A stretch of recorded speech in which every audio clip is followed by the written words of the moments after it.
और विश्व की शांति की बात कर रहे हैं, तो किस प्रकार से शांति है? ओम नमः शिवाय, हर हर महादेव। हम आपके अपने योगी बाबा चंचलनाथ। आज हम पहुंचे हैं देवगढ़ बाबा धाम, जो कि 12 ज्योतिर्लिंगों में से कामना लिंग कहा जाता है। जैसे 51 शक्तिपीठों में माँ कामाख्या काम पीठ है, ऐसे ही 12 ज्योतिर्लिंगों में बाबा देवगढ़ में ज्योतिर्लिंग है, कामना लिंग है। और माँ सती का हृदय यहाँ पर गिरा था, इसीलिए यहाँ पर शक्तिपीठ भी है। तो हमने यहाँ पर विश्व कल्याण के लिए महारुद्राभिषेक किया। उसके बाद तारापीठ में माँ तारा का जो 10 महाविद्याओं में दूसरे नंबर की महाविद्या है। 10 महाविद्याओं में महाकाली, तारा, त्रिपुरा सुंदरी, भुवनेश्वरी, भैरवी, छिन्नमस्तिका, धूमावती, बंगला, मातंगी, कमला और माँ कामाख्या सर्वश्रेष्ठ है। माँ तारा में विश्व शांति के लिए महायज्ञ किया। सुदर्शन महायज्ञ के बाद विश्व शांति के लिए कामना करते हैं। और सभी सनातनियों से हमारा हाथ जोड़कर निवेदन है कि गौ माता के लिए बढ़ चढ़कर सहयोग करें, गौ माता की रक्षा करें। जय श्री राम, हर हर महादेव। सर, कलयुग में भगवान है, कैसे है? कलयुग में भगवान जो है, कहते हैं कि कर्म बड़ा है। भक्ति जो है कि दीप लगाने से, पूजा करने से, अर्चना करने से भक्ति नहीं है।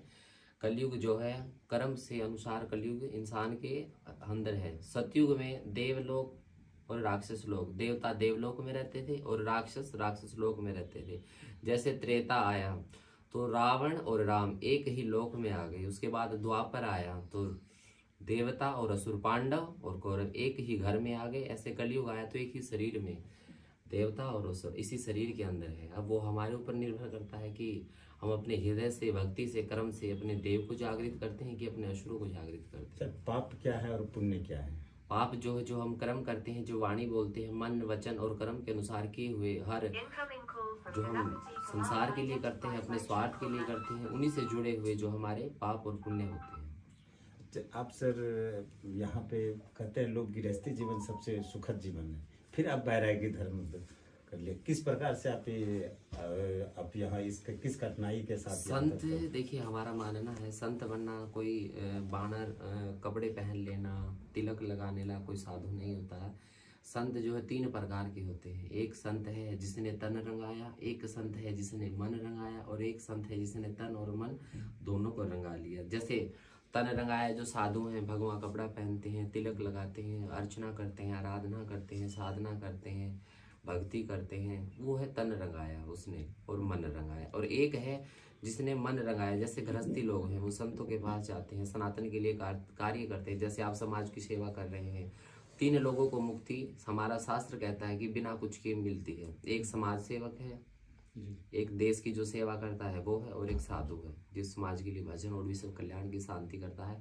हम लोग सनातनी हैं। हम लोग ये नहीं कहते कि सिर्फ हमारा भला, हम लोग बोलते हैं कि विश्व का कल्याण हो, विश्व की शांति में ही सबका कल्याण। पूरे देश में भ्रमण कर रहे हैं सर, और आपने जन कल्याण की बात की, तो आप पूरे देश में हर जगह तो जा नहीं पाते हैं, लेकिन आप अपने अनुसार, यहाँ सत्यानंद पांडे जी है, आपका मधुकर जी है, इस तरह के कितने लोगों को आप जो है ज्ञान देकर जन कल्याण की काम कर रहे हैं?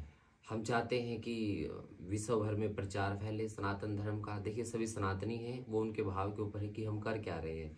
और रही राजनीति की बातें, उस बारे में हम कुछ कह नहीं सकते हैं, समाज बखूबी जानता है। नहीं तो अभी तो पूरे देश में सर धर्म की बात होती है, और एक कहना और करना उसमें बड़ा फर्क होता है। कथनी फीकी लोई सी, करनी खांड सी हो। धर्म की आड़ लेके जो हो रहा वो सब जानते हैं, हमारे कहने से उसमें कुछ नहीं। एक क्वेश्चन मेरे मन में है सर, कि जो लोग कहते हैं कि शिव है, लेकिन जो लोग देखते हैं बोलबम के नाम पे आते हैं और उसमें रास्ते में मृत्यु हो जाती है, तो फिर भगवान कहाँ है? देखिए शरीर तो मृत्यु किसकी होती है?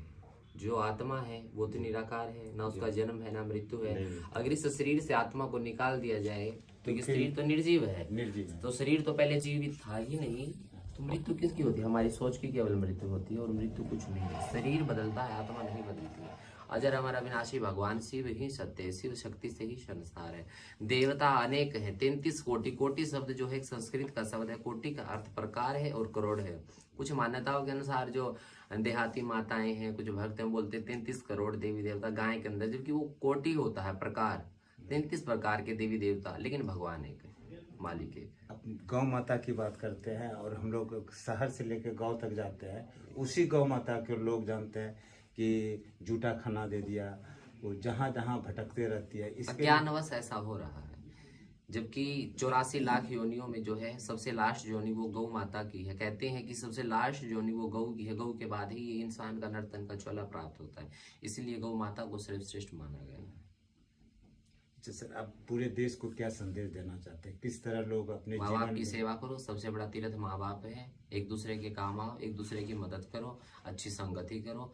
और सबसे बड़ा तीर्थ जो है माँ बाप है। जिसके माँ बाप जीवित है वो घर में रहो, माँ बाप की सेवा करो, अच्छा आचरण करो, उसके बाद ही आप तीर्थ करो।